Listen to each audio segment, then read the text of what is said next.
Now that you've looked at one workflow, imagine the things that you can do with Stackby. If you are an HR manager, you can use it as an applicant tracking system, where you can collect all your applicant responses via forms and manage your entire application and recruiting pipeline. If you're a salesperson, you can use it as a small business CRM, where you can link all your contacts, companies, deals, and tasks together.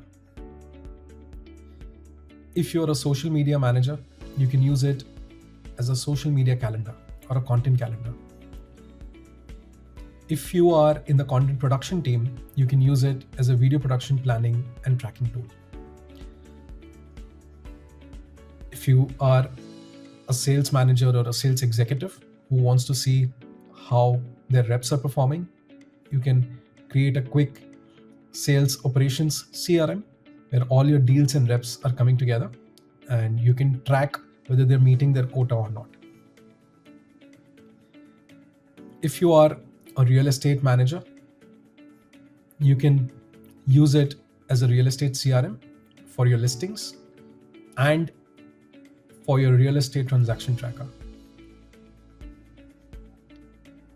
Or if you're a marketing manager, you can use it as a marketing campaign tracker. The possibilities are truly endless with Stackby.